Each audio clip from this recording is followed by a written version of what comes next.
गली मोहल्ले की गुंडाई से आगे बढ़कर जब अतीक अहमद को बड़ा डॉन बनने का शौक चढ़ा तो उसने इलाहाबाद के छठे हुए बदमाश चांद बाबा की हत्या कर दी थी।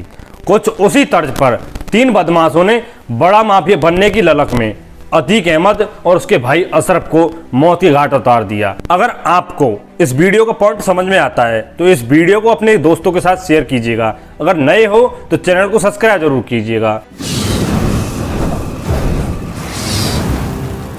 प्रयागराज में चकिया के चौधरी रहे दोनों भाइयों की पुलिस हिरासत में हत्या को लेकर अब राजनीति शुरू हो गई है। अपने अपने हिसाब से नेताओं के बयान आने लगे हैं। विपक्ष प्रदेश में कानून व्यवस्था की बातों को आगे कर योगी सरकार को कटघरे में खड़ा कर रहा है तो भारतीय जनता पार्टी के नेता इस वारदात को आसमानी फैसला तक करार दे रहे हैं। हालांकि सरकार ने इस मामले में सक्रियता दिखाते हुए मामले की न्यायिक जांच कराने का आदेश दिया है, लेकिन पुलिस की मौजूदगी में 30 सेकंड में ताबड़तोड़ 18 राउंड फायरिंग के बाद हमलावरों ने आत्मसमर्पण की कहानी पेज दर पेज उलझती हुई जा रही है। जितने मुंह उतनी बात। पुलिस हिरासत में होने वाली मौतों के मामले में उत्तर प्रदेश देश का अव्वल राज्य है। हाल ही में केंद्रीय गृह राज्य मंत्री नित्यानंद राय ने लोकसभा में एक लिखित सवाल के जवाब में डाटा पेश करते हुए बताया कि वर्ष 2020 और 21 में उत्तर प्रदेश में पुलिस हिरासत में 451 मौत दर्ज की गई हैं, जबकि वर्ष 2021-22 में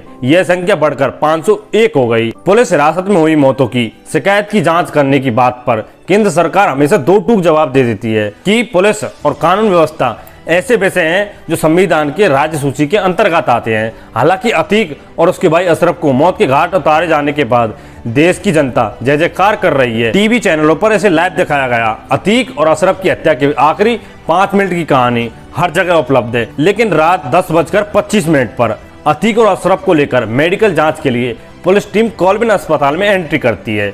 मीडिया कर्मी उसके पीछे पीछे दौड़ पड़ते हैं। करीब 10:30 बजे दोनों भाई ठिठकते हैं। अतीक से सवाल पूछा गया कि बेटे असद के अंतिम संस्कार में आपको नहीं ले जाया गया, आपका इसके बारे में क्या कहना है। इस पर अतीक ने कहा नहीं ले गए तो नहीं ले गए। तभी भाई अशरफ बोल पड़ा, कहता है कि मेन बात यह है कि गुड्डू मुस्लिम। इसी बीच वहां मौजूद 3 हमलावरों ने ताबड़तोड़ फायरिंग शुरू कर दी। 15 से 20 सेकंड के अंदर दोनों गिर पड़ते हैं। एक खूंखार अपराधी के खात्मे का यह पूरा वाकया वीडियो में रिकॉर्ड हो जाता है, लेकिन 1 मिनट जितने मुंह उतनी बातें की तरह जितने मुंह उतने सवाल। जैसे दोनों के साथ इतने पुलिसकर्मी क्यों थे, दोनों भाइयों को एक ही हथकड़ी क्यों पहनाई गई थी, न्यायिक रिमांड वाले अपराधी को मीडिया से बात करने की इजाजत क्यों दी गई थी, रिमांड के दौरान पब्लिक एंट्री और रास्ते भर खुली परेड क्यों हो रही थी, जब दोनों अपराधियों का स्वास्थ्य ठीक नहीं था तो पूछताछ क्यों की जा रही थी, हमलावरों पर पुलिस ने एक भी जवाबी फायरिंग क्यों नहीं की, अगर उनको जांच के लिए लाना था तो मात्र 10 मिनट पहले अस्पताल को क्यों सूचित किया गया, जबकि पुलिस के मुताबिक शाम से ही वो अपनी तबीयत खराब होने की बात कर रहे थे। पुलिस को क्या अतीक ने बताया कि उसने कसारी मसारी में पिस्तौल छुपा रखी है? अगर हाँ तो ठीक है, नहीं तो इतनी रात को पुलिस इसे लेकर क्यों गई? लेकिन 1 मिनट, अतीक और अशरफ को तो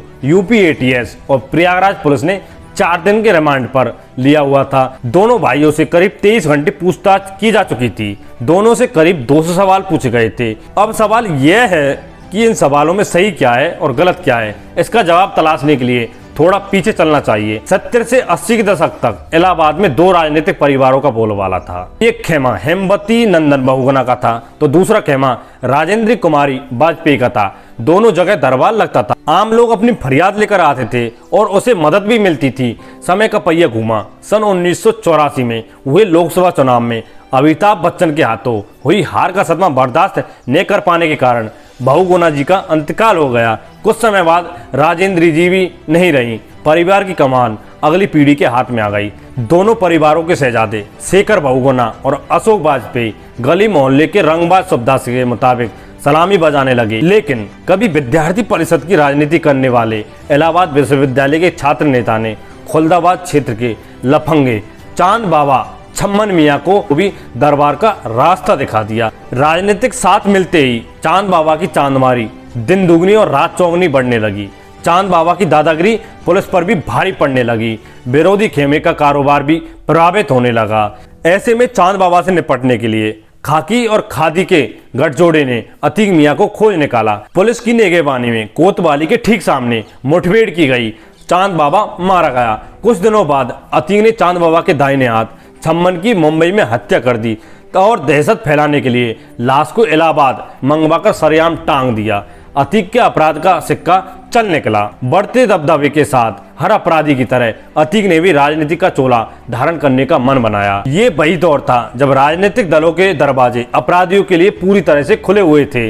अपराधियों ने नेताओं की मदद करने के बजाय खुद को नेता बनाने का बीड़ा उठा लिया। उसे कामयाबी में मिली। एक हिस्ट्री सीटर अपराधी को राजनीतिक रूप से इतना ताकतवर बना दिया था कि प्रयागराज के आसपास उसकी समांतर सत्ता चलने लगी थी। पुलिस, नेता, अदालत सबका साथ मिल रहा था। आम लोगों का भी भरोसा टूटने लगा कि इतने ताकतवर माफिया से कोई कैसे लड़ सकता है। हम कह सकते हैं कि आज जो लोग एनकाउंटरों और हत्याओं के पीछे खड़े नजर आ रहे हैं, उनके पीछे कहीं न कहीं वर्षों की घुटन और बेबसी है। पर सवाल यह है कि क्या आज जो कुछ हो रहा है निष्पक्ष हो रहा है? अतीक के मामले में सारे सबूत उसके खिलाफ थे, लेकिन फिर भी वो खुले में घूमता था। अब सवाल यह है कि ये गुंडा जब एक बाहुबली नेता बन जाता है तो उसके खिलाफ एक्शन क्यों नहीं होता? आप हमें कमेंट करके बताओ।